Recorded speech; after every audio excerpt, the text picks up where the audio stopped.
Okay, there I am. There we go. First of all, I want to thank the Lord for being very, very generous and kind to me. You'll see that I'm wearing a brand new Camp Shoshana shirt, replacing my old worn out one. And the Lord has moved on somebody in this room to gift this to me, 2 of them in fact. So thank you, Lord, and thank you for whoever was so generous to me. I appreciate it very much. All righty, we're going to look at the Book of Deuteronomy. Everybody have an outline? Everybody get an outline okay? All set. Okay. Well, let's dive into this thing. I have 2 contradictory goals for this course. What I'll be doing is I'll be going through Deuteronomy following Arnold's exegetical outline notes as my base. Therefore, I'm going to be reading from the American Standard Version of the text. So that's the version you'll be hearing from up here. So goal number 1, I'll be editing this material down so I can fit it into 10 hours.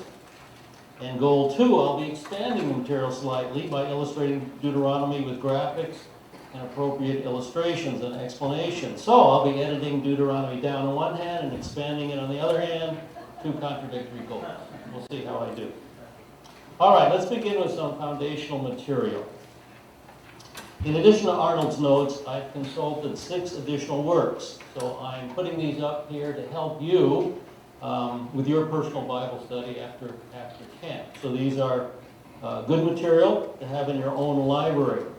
I've consulted 3 Jewish works, the JPS Torah commentary by Tigay, the Jewish Study Bible by Berlin and Brettler, the succinct Chumash by Cohen, and by the way, this is all listed on your outline, front page there.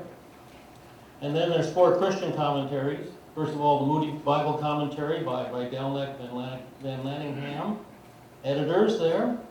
The Expositor's Bible Commentary by Gabelin. The Bible Knowledge Commentary by Walbert and Zook. And the classic that you all should have, Commentary on the Old Testament by Kyle and Dalish. Now you'll see some maps and geographical information as we go through the course. I've used the new Moody Atlas of the Bible. And I've used historical and geographical maps of Israel by this guy named Fruchtenbaum. I don't know who he is, but I decided to use it anyway. And I've also used Google Earth Pro. Google Earth can come in handy sometimes. And also I have Logos Bible software, so I've used maps from Logos Bible software. Now, additional REL resources I would recommend you pick up for studying Deuteronomy is manuscript number 006, the Law of Messiah and the Law of Moses and the Law of Messiah. Also, manuscript number 21, the 8 Covenants of the Bible. And manuscript 137, the Spiritual Life and the Believer's Rule of Life. And finally, manuscript number 176 on Shabbat, the Sabbath. Now, you can read these manuscripts in the camp library. You're all familiar with the camp library over here? So you'll find all the manuscripts over there if you'd like to read them. You can obtain them for yourself through the REL store or the REL internet site. You can have them tonight if you want to download them, something like that. But I'd recommend you get these manuscripts. All right, let me share one little short philosophical thought with you. I've observed that in the church in general, the Tanakh, the Hebrew Scriptures, is not taken very seriously. The Tanakh consists of 2/3 or more, maybe even 75% of the revelation, and most preachers only teach on a few well-known stories, a few messianic prophecies, a few topics. Very few teachers deal with the text in detail. Consequently, what I'm going to do during our time is to try to explore Deuteronomy by drilling down through the text, following Arnold's lead. You know, the Bible is God's revelation to us, therefore there's value in detailed study. So in the long run, I'm confident that you will all benefit because you'll be familiar with all of this foundational book. All right. So at this juncture, let me familiarize you with some basic introductory material. I want to recommend that you study this material and burn it into your brain and master it, okay? Because if you do, the entire Bible will make a whole lot more sense to you. These are just basic foundational ideas. But this is a study in Deuteronomy, not a study of foundational ideas, so I'm not going to go into this material in detail. I'm going to be introducing you to this material. You'll have to come back to camp in succeeding years to get the rest of the story, okay? So we're on page 2 of your outline. Page 2 of your outline. Let's first of all start with the date of Deuteronomy of 1406 BC. Now how in the world do we arrive at that? We can arrive at that from 1 Kings chapter 6, verse 1. And it came to pass in the 480th year after the children of Israel had come out of the land of Egypt, in the 4th year of Solomon's reign over Israel, in the month of Ziv, which is the 2nd month, that he began to build the house of the Lord. All right, now how does this relate? Well, we can determine the date of Deuteronomy by looking at this particular verse. We know that the temple was built around 967 BC, 966 BC. So we're going to add 480 years for the sojourn in Egypt, the slavery in Egypt. That brings us to 1447, 1446 for the Exodus. Then we spent 40 years in the wilderness, so we've got to subtract that, and that leaves us with the date of 1407, 1406 BC for the writing of Deuteronomy. So you have that. You have that little slide on page 2. All right, the geographical location of our book is the plains of Moab. You can see Moab at the bottom of the slide there. This is the plains of Moab, just north of the Dead Sea. So let's zoom in with our satellite here. Here are the plains of Moab, just north of the Dead Sea. So that's the location of the writing of the book of Deuteronomy. All right, let's talk a little bit about the Abrahamic covenant. You're going to hear a lot about this, so let's discuss it using this chart. Now, the Abrahamic covenant is the eternal, unconditional, and unilateral covenant that God made with the Jewish people. It consists of 3 basic promises. First of all, a land promise. Abraham, I promise the land of Israel to you personally and to your descendants. Land promise. Second promise is the national promise. Abraham, your family is a chosen people. National election. And your family will experience a unique relationship with the Gentile nations. And that relationship is stated in Genesis 12:3. I will bless those who bless you, and the one who curses you I will curse, and in you all the families of the earth will be blessed. That's not said about the United States of America. It's not said about China. It's not said about Iraq. It's not said about Great Britain. It's only said about the Jewish people and the nation of Israel. Unique relationship. All right, the third promise is the spiritual blessing promise. Abraham, I will bless you, and you will bless others. In fact, the whole world. Now, the 3 basic promises of the Abrahamic covenant are expanded and developed by 3 additional eternal, unconditional, and unilateral covenants God made with the Jewish people. The land promise is expanded and developed by the land covenant of Deuteronomy 29 and 30. The national promise is expanded and developed by the Davidic covenant, 2 Samuel, 1 Chronicles, Psalm 89, for example. And the spiritual blessing promise is expanded and developed by the new covenant of Jeremiah 31 and Ezekiel 36. So the covenant that concerns us the most in this class is going to be the land covenant, because that's the chapter 29 and 30 of the book of Deuteronomy. So we'll look at that. All right, let's take a look at the chronological institution of the Abrahamic covenant. Here's a new chart for you. The Abrahamic covenant, this is the eternal, unconditional, and unilateral covenant with its 3 promises. It was established with Abraham in approximately 2100 BC. Now, these are approximate dates. We really don't know.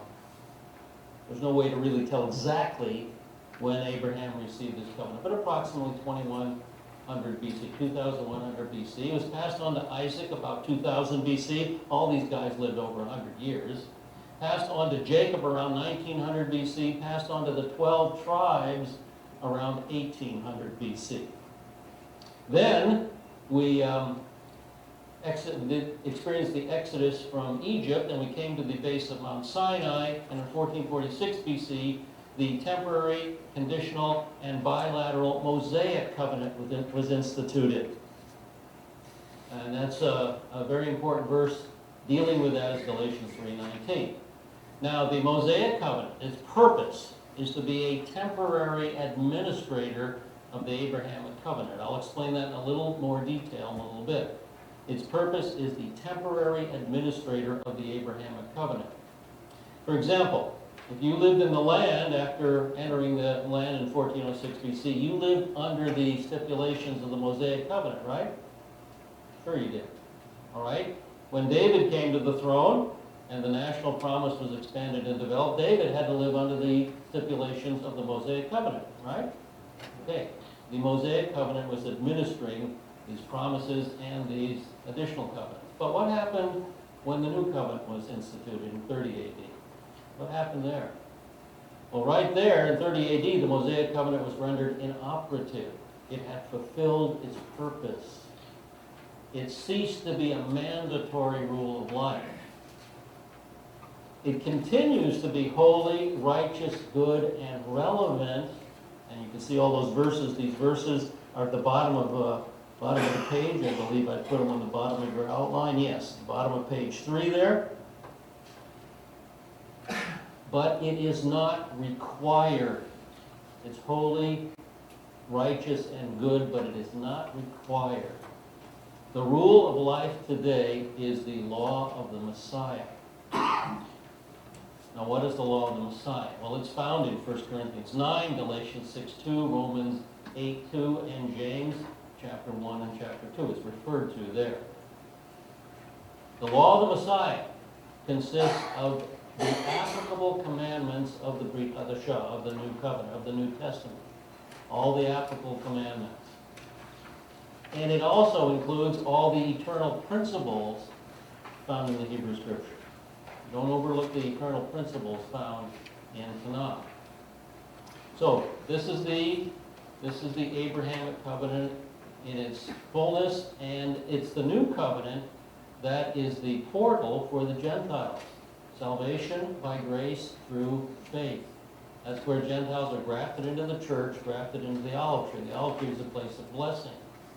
And so in the church today, we have the natural olives, that's those of us who are Jewish believers, and we have the wild olives, the Gentile believers. You guys are a little more wild than we are. All right.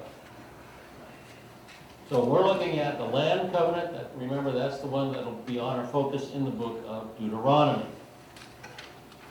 All right. Now, the question always comes up whether the Mosaic covenant is mandatory for today or not. But it's a temporary covenant. It's not an eternal covenant. And that's why Galatians 3:19 is so important. So let's take a quick look at Galatians 3:19. The section begins with a question. Why the law then? I'm sure Paul got that question quite a bit. If this thing is temporary, why in the world do we need it in the first place?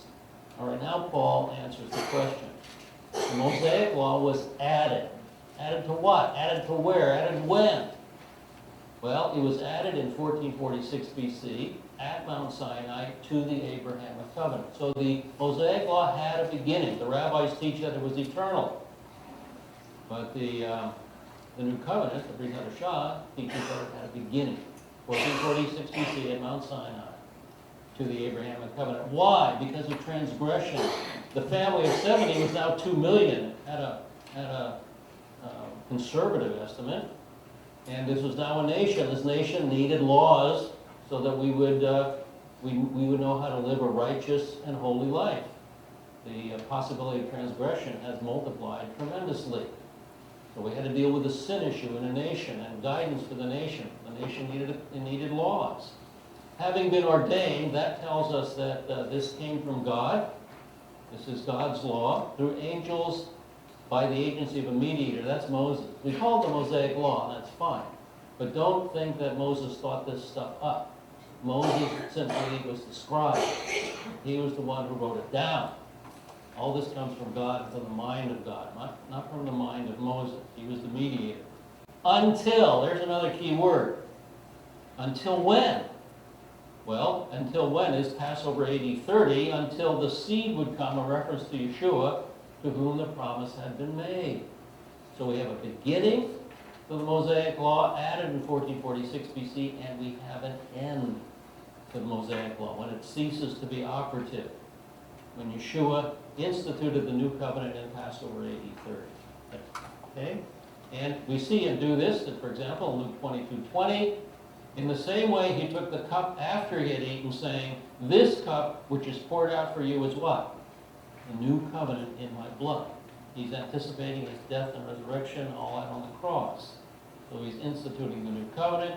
And then, after his death and resurrection, 1 Corinthians 11:25, Paul writes, in the same way, he took the cup also after supper, saying, "This cup is the new covenant in my blood. Do this as often as you drink it in remembrance of me." So we see the new covenant is in effect now, according to Rabbi Shaul, the Apostle Paul. All right. With that, all that said, I want you to keep these two covenants separate. Let's see, did I have this diagram in there? Yeah, page 4 of your outline. Remember, we have an Abrahamic covenant, eternal, unconditional, unilateral. It's the place of spiritual blessing. I'm not going to explain all those words right now. You can read the manuscript and pick that up. I don't have the time to go into this. It's an eternal, unconditional, and unilateral covenant. In contrast with the Mosaic covenant, which is temporary, conditional, and bilateral. And its function as a temporary administrator of the Abrahamic covenant. All right, now I beg you, please, please, don't do this. Please keep these covenants separate. Do not combine them together. Okay, when people squish them together into one covenant, what happens? You can't make sense out of it. It just becomes confusing, right? It's like that I'm trying to portray in this diagram. Keep them separate. Okay? They're two very different covenants. Okay? Make sense? I hope so. All right. So here, this is what we live under today, the full Abrahamic covenant. Now again, material that I would recommend, if you want to study this in more detail here at camp, manuscript 006, the Law of Moses and the Law of Messiah. So it's all available to you right over here in the library.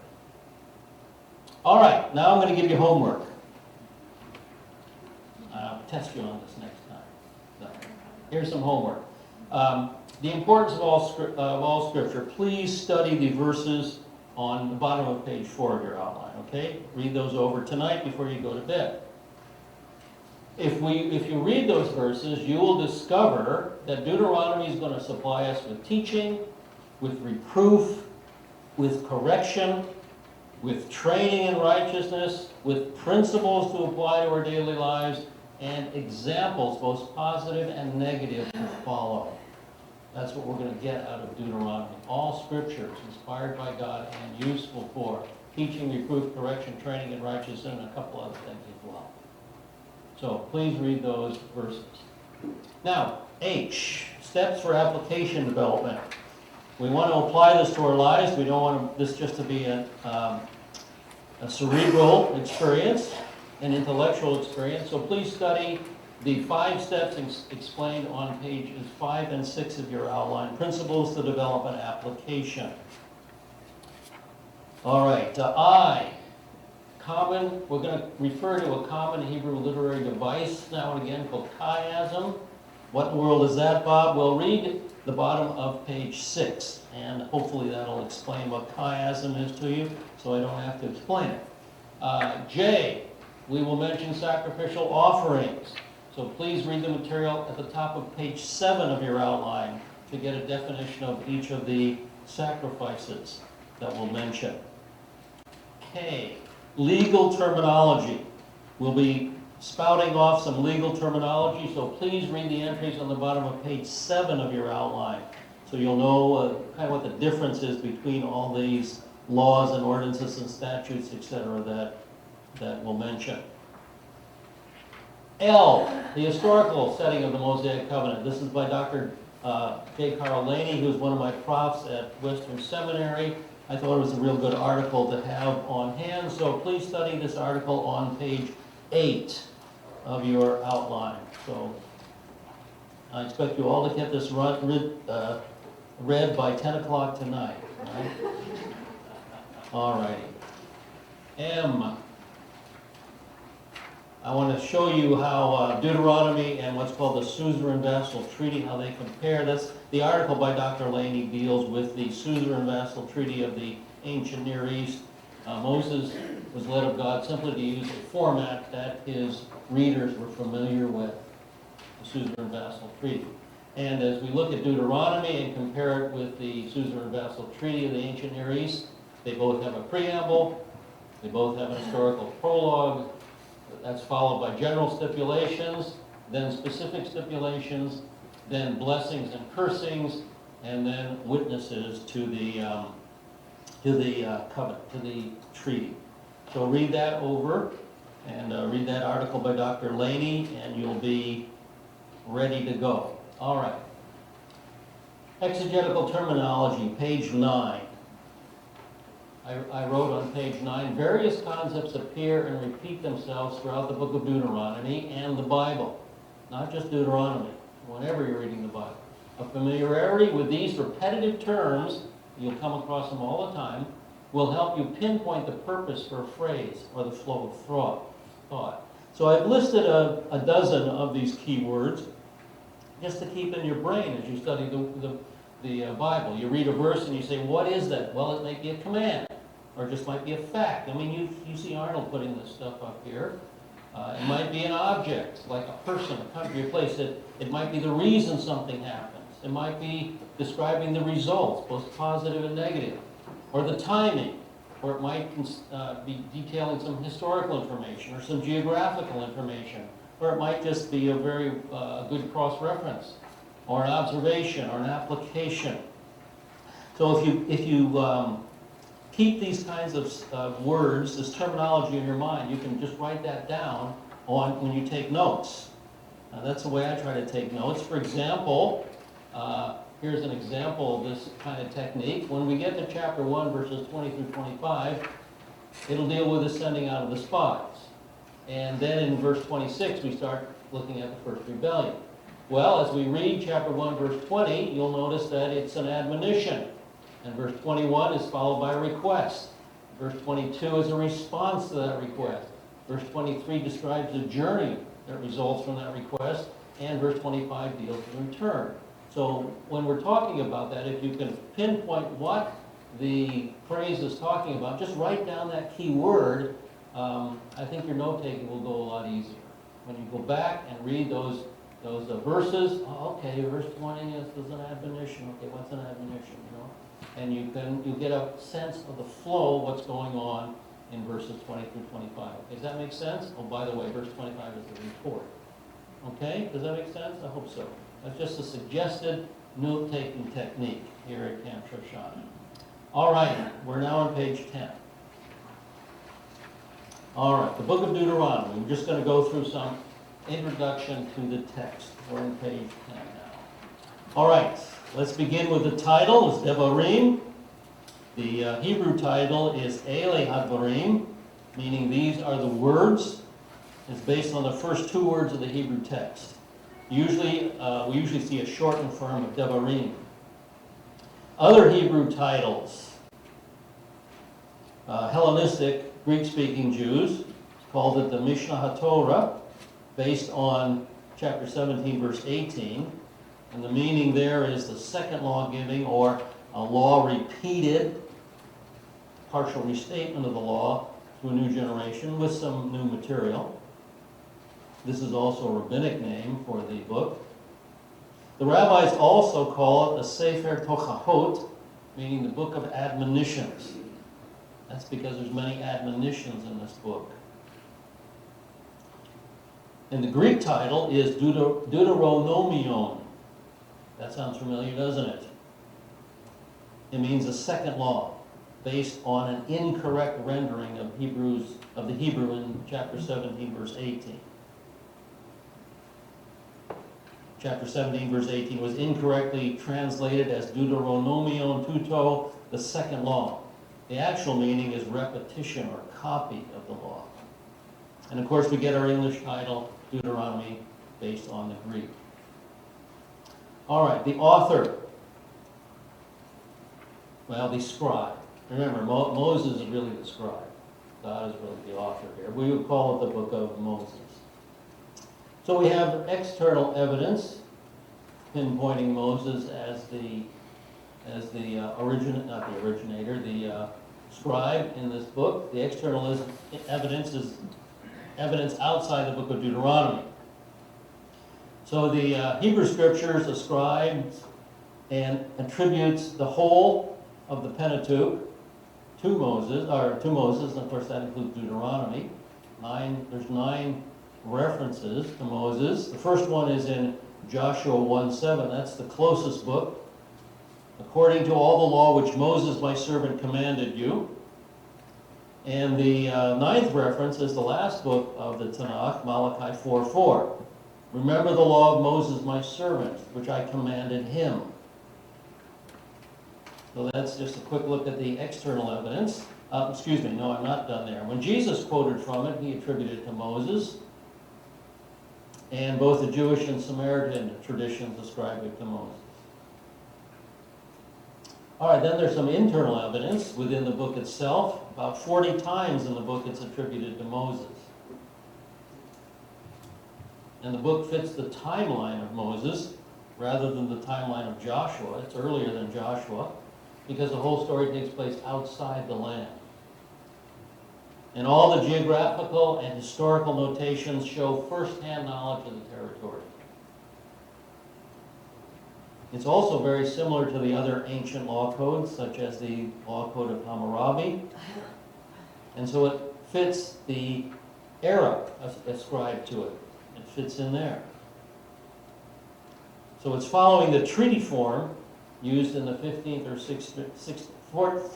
14th century BC. That's the second millennium BC.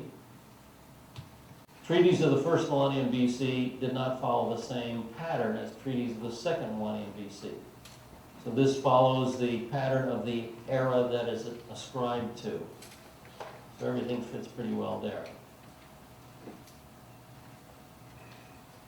All right, point C, the occasion. Well, this is a time of transition for Israel. Transition to a new generation, from the Exodus generation to the wilderness generation. To those who came out of slavery, to those who were in the wilderness, who were born and living in the wilderness. It's a transition to a new leadership, from Moses to Joshua. It's a transition to a new possession, from the wilderness to the land. It's a transition to a new experience, from tents, the wandering life of Bedouin, to settled life, settled down in houses. It's a transition from, down to their food, from manna, which was heavenly food, to earthly food. Every detail of their life is really being shook up here. So it's a time of transitions for Israel. Deep transitions. The occasion is the eve of the conquest. They're getting ready to go into the promised land. They need to know who they are. The people need to know where they came from. The people need to know God's will now and in the future. So Moses is about to die. Thirdly, Moses is about to die. They need to know their covenant obligations before Joshua takes over. So a time of change. All right, the purposes. Point D, the purposes. 5 purposes.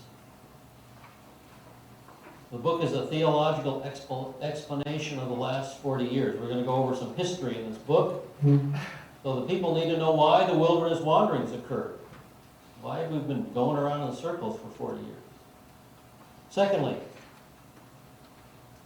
Israel has to be reminded of her status before God. You were the chosen people, and certain obligations come with that status.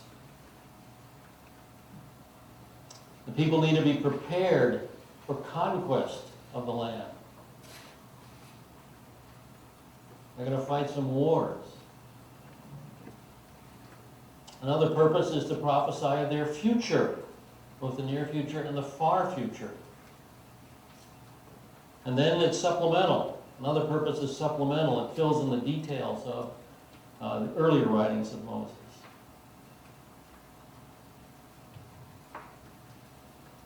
All right, point E, the nature and distinctiveness and characteristics. Basically, it's a covenant renewal document, a renewal of the Mosaic covenant with the wilderness generation. And that's the first point. The second point is, second characteristic, there's much repetition of law and history. Repetition of law and history. About 50% is new material. The content of the book consists of historical material, legal material, and prophetic material. Historical material, legal material, and prophetic material. Now, fourthly, fourth purpose, it's a book of love. Love has not been mentioned before this book. We're going to encounter the idea of God's love 5 times. Pay attention to that. Very important factor. All right.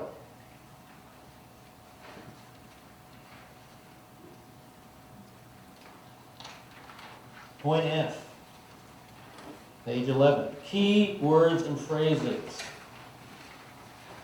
There are 17 key words or phrases in this book. I'm just going to comment on what I think are the most common 2.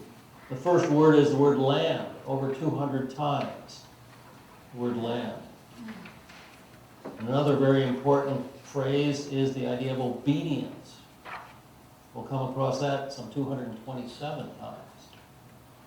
So obedience and the land are 2 very important concepts.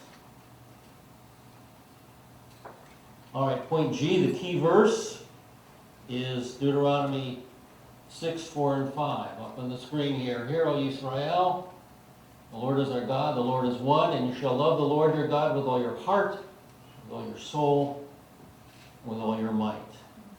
That's the primary verse. That's the key one. All right, and the key emphasis is obey.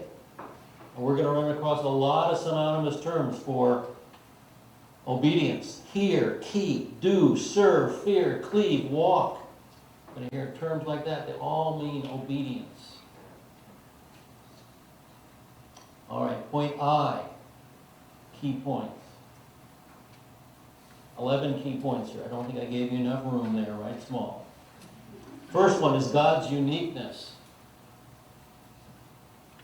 God's uniqueness. Second one, God's covenant relationship with Israel. Covenant relationship with Israel. Number 3, Israel's uniqueness. Not only is God unique, but Israel is unique too. And so the fourth point is God's unique relationship to Israel. God has a covenant relationship with Israel, but a unique relationship as well. Fifth point. Israel's God is to be worshipped in one central sanctuary. This is stated one way or another some 29 times.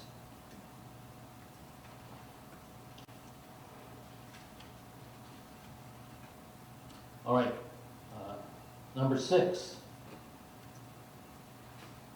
Sixth key point. Israel's requirement is to love God.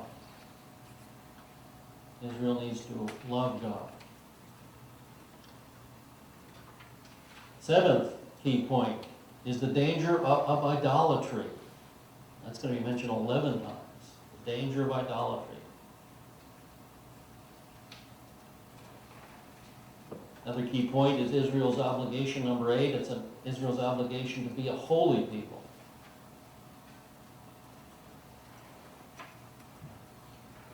The 9th key point is the principle of reward and punishment. Blessings for obedience, curses for disobedience. Blessings and cursing for the covenant. Number 10 is a very important key point, the admonition. Remember, do not forget. Remember. And the final key point choose a life of obedience to the law of God. Make your choice. Choose a life of obedience to the law of God. Now, just a quick rundown of the relationship with the other books of Moses, just a one-sentence summary. So there'll be 5 sentences here. In Genesis, God called Israel and instituted the Abrahamic covenant. In Genesis, God called Israel and instituted the Abrahamic covenant. In Exodus, God delivered Israel. This is the Exodus from Egypt. God delivered Israel.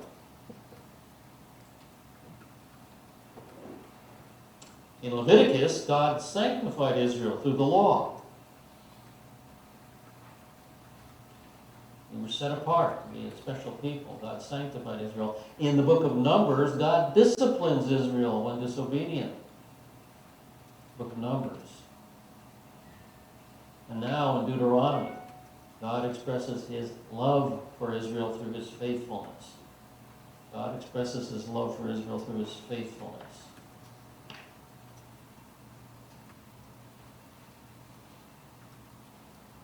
All right, point K on page 11.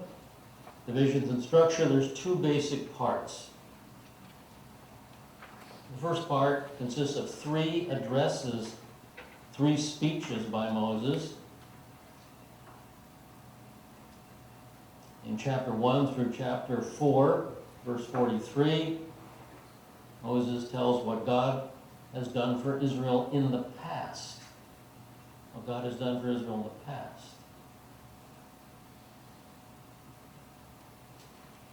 And then he makes a second address in chapter 4, verse 44 through chapter 11. We learn about Israel's obligations in the present. Israel's obligations in the present, the law of God. And then the third address of Moses, chapter 29 through chapter 30, deals with Israel's future and the land covenant. So the address, the speeches of Moses deal with the past, the present, and the future. And then the book closes with the second division, second major division, the last words and death of Moses. Chapter 31 through 34.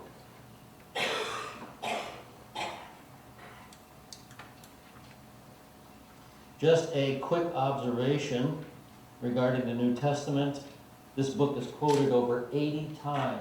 It's the most quoted book in the Brit Hadashah. So we can't overlook Deuteronomy. We can't. Quoted 80 times. Very important book.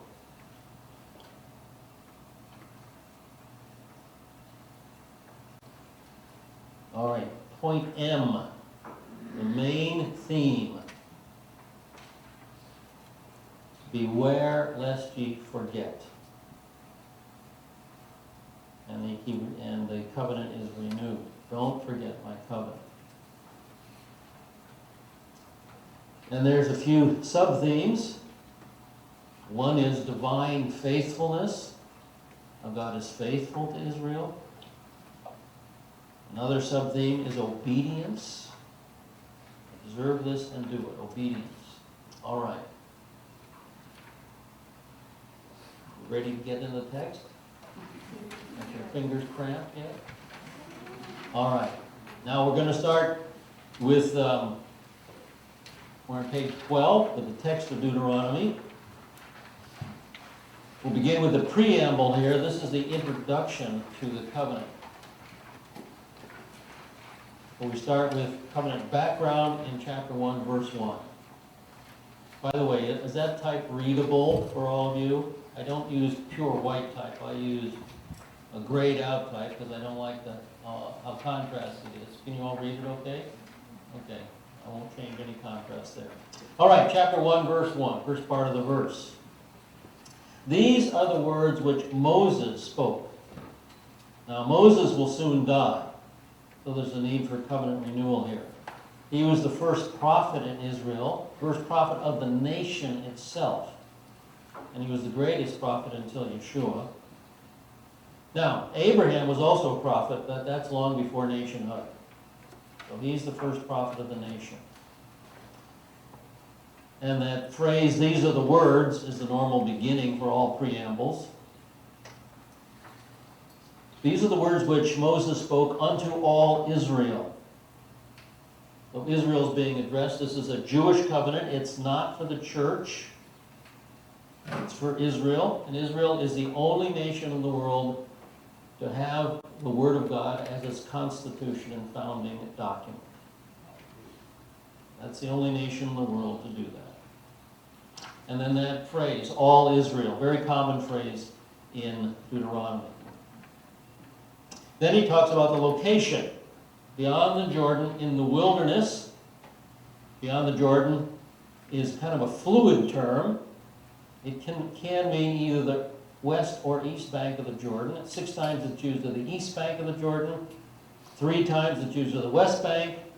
And sometimes it's used of the wilderness, of the desert territory. So that's kind of a flexible term. Then at the end of the verse here, in the Arabah against Suf. Now we're going to see some specific locations here regarding the Exodus from Egypt. So first of all, the Arabah. The Arabah is the Rift Valley, the Great Rift Valley. It extends from the Sea of Galilee all the way down the Jordan Valley to the Red Sea. See this on the map? This is the Great Rift Valley. So we're going to be talking about the Arabah, which is in the Jordan Valley. All right, Suf. Suf is, on this map, the Red Sea. A little bit of the Red Sea poking up there that we can see on the map. This is the Yam Suf, or the Red Sea.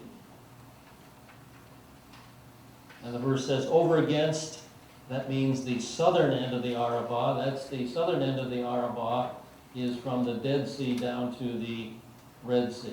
That's the Arabah proper.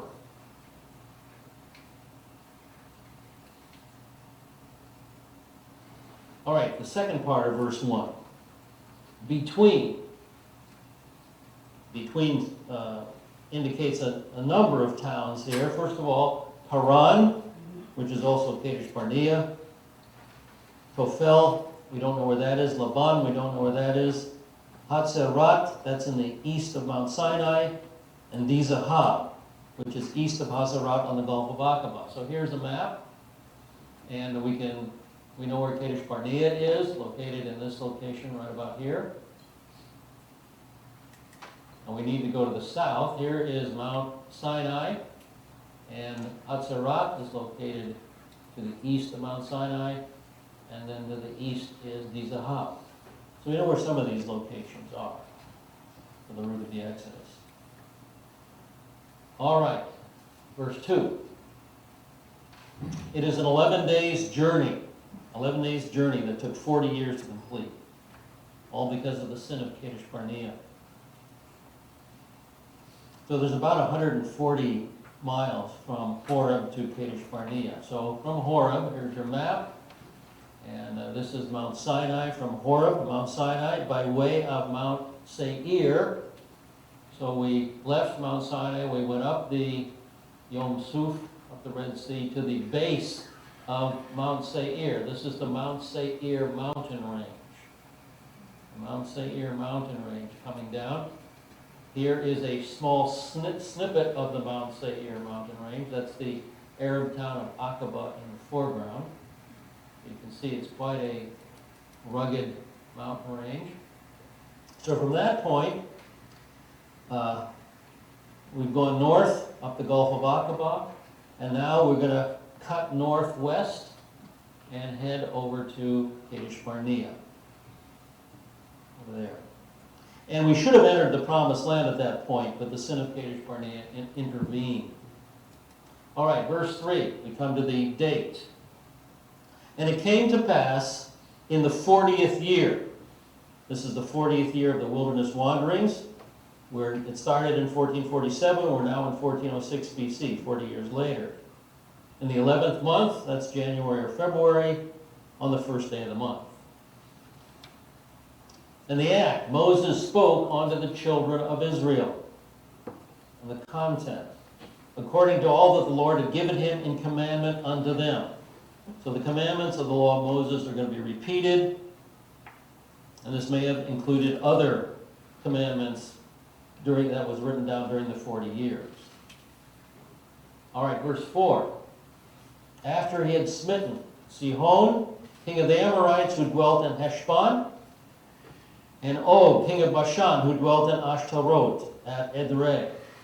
So here's our map.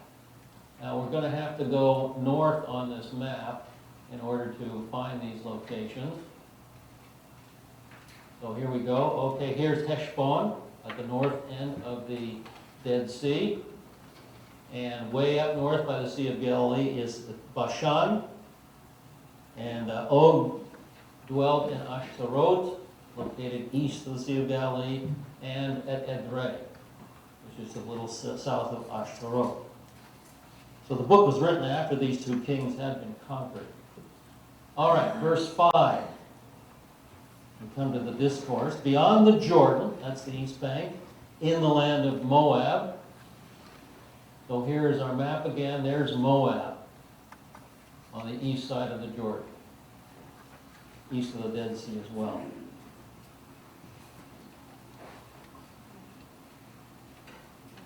Second part of the verse. Began Moses to declare this law, saying. So Moses is about to begin his exposition of the law of Moses. And that's instructions on how to walk with God. So we're now at point 2. Point 3, excuse me. The historical prologue, which is covenant history. Deuteronomy, again, is paralleling the Suzerain-Vassal Treaty. So this is his first discourse, an historical review, and it's to explain what the suzerain did for Israel. Explain what the suzerain did for the vassal, what God did for Israel, his faithfulness. So the loyalty is going to be grounded on the benefits received. And it's a call to Israel to leave Sinai and go and possess the land. So we come to verse 6, and we come to a command to depart from Sinai. So let's move to verse 6 here. The Lord our God spoke unto us at Horeb, saying. So the Lord our God, we'll come across this about 50 times in Deuteronomy. Its emphasis is on God, the covenant keeper. Second part of verse 6. You have dwelt long enough in this mountain. So the mountain here is Mount Sinai. They've been there about a year. We paused at Mount Sinai to receive the law of Moses and to build the tabernacle. So in the first part of verse 7, turn you and take your journey. So God is eager to have Israel enter the land. Second part of the verse, go to the hill country of the Amorites. The hill country of the Amorites basically consists of the east side of the Jordan, that area right there. Third part of the verse. And to all the places nigh thereunto. Well, this includes from north to south, Bashan, Gilead, Ammon, Moab, and Edom. That's basically the hill country of the Amorites. Then, in the fourth part of the verse, in the Arabah, this is the Jordan Rift Valley. And from north to south, it includes the Ion Valley, the Hula Valley, the Sea of Galilee, the Jordan Valley, the Dead Sea, the Arabah proper, and the Red Sea. That whole territory. Then he says, in the hill country. In the hill country. The hill country consists of this area here, the central spine of Israel, including the mountains up into Lebanon, what we know as Lebanon today. It consists of Upper Galilee, Lower Galilee, the hill country of Ephraim, we call Samaria today, the hill country of Judah, and the wilderness of Judah. Again, all the central spine of Israel. Then point 7F, in the lowland. The lowland is the Shvelah. This is the intermediate territory between the coast and the Judean hills, called the Shvelah, lowland. G is in the south. That's the Negev. Then he says, and by the seashore. That's the coastal plain. Coastal plain all the way up the Mediterranean there consists of the plain of Asher, the plain of Sharon, and the Philistine plain. The land of the Canaanites. Well, the land of the Canaanites is the southern part of the promised land. That's a generic term. And then Lebanon, that's the northern part of the promised land. That's never been occupied. And the northern border is the great river, the river Euphrates. You can see it there, the Euphrates. And this is my understanding of the boundaries of the promised land. You can feel differently about them, but how I came to this conclusion is a different class. But you can see here the boundaries of the promised land superimposed on the boundaries of the modern Middle Eastern states. A little bit of Turkey, a huge chunk of Syria, all of Lebanon, a little bit of Jordan, a little bit of Egypt. Well, I think that would be the Messianic kingdom, something like that. All right, verse 8. Behold, I have set the land before you. This is the promise of the land. This is constantly repeated. This is what God promised to the fathers, Abraham, Isaac, and Jacob. Second part of verse 8. Go in and possess the land. That's repeated some 18 times. And the basis, which the Lord swore to your fathers, to Abraham, to Isaac, to Jacob. The patriarchs are named about 7 times in Deuteronomy. It's always connected with the Abrahamic covenant. To give unto them. He's talking about the patriarchs there personally, not yet fulfilled. This awaits the Messianic kingdom. And to their seed after them. That's the Jewish people, generically. So this has been partially fulfilled. Now in verse 9, he recalls the appointment of the judges. And I spoke to you at that time saying, I am not able to bear you myself alone. So at that time is while he's at Mount Sinai, and the inability of Moses led to a plurality of leaders. Moses was overwhelmed by the task. He was burning out. I'm not able to bear you by myself alone. Verse 10. The reason for this is because Israel is such a great size now. The Lord your God multiplied you. And the Lord your God appears some 250 times in Deuteronomy. He's multiplied you. There's a minimum of 2 million people present.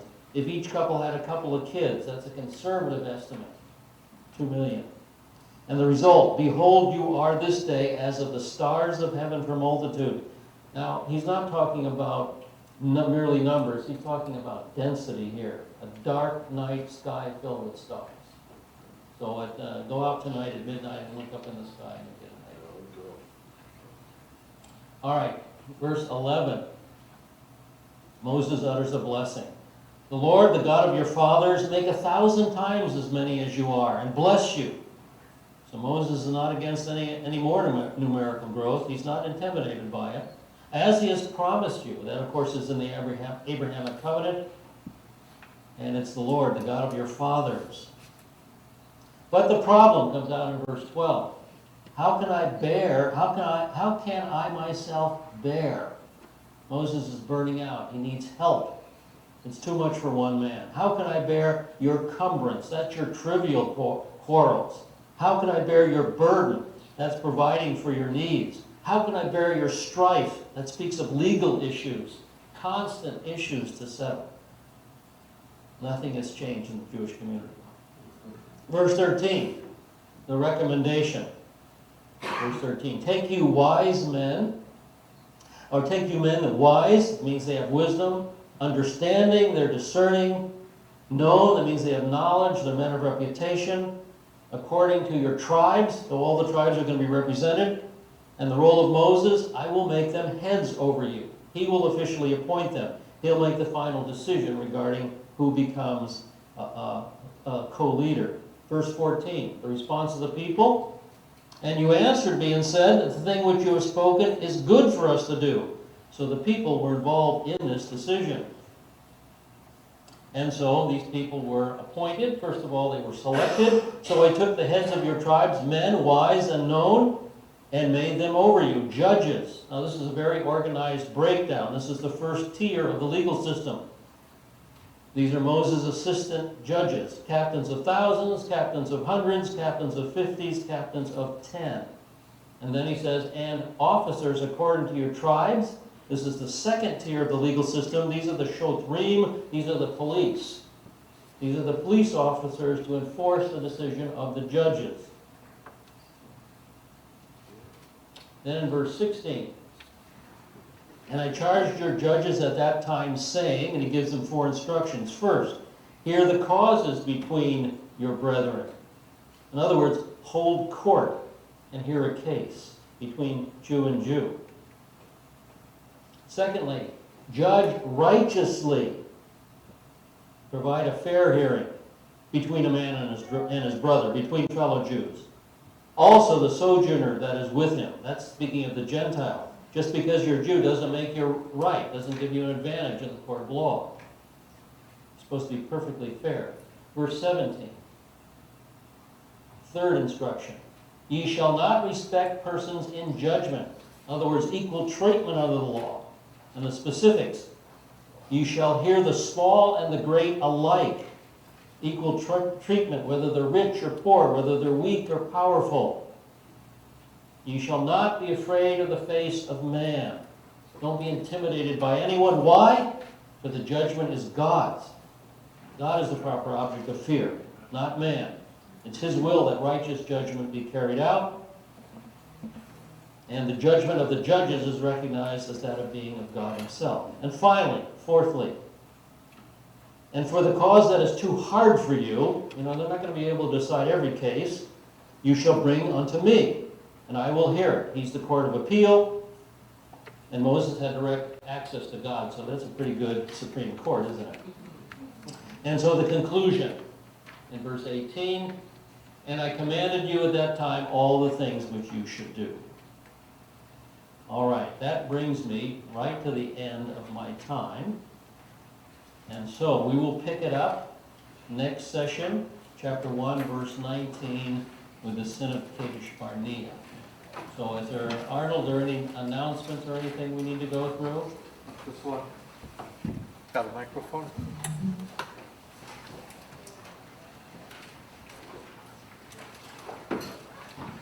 The PowerPoint should be a green light. The, in the PowerPoint that I prepared in my studies, that's available to you if you want it. Either way, you can either receive one of those sticks, in either stick, either one. Or If you Dropbox link, or Dropbox link. Whatever. Or you send it directly to your computer. So you can, any of the PowerPoints, you can put them at the desk, and then they'll give you a stick, but they'll give you a direct sending to your computer. It's available. All right, we're dismissed. Good evening and good night's sleep.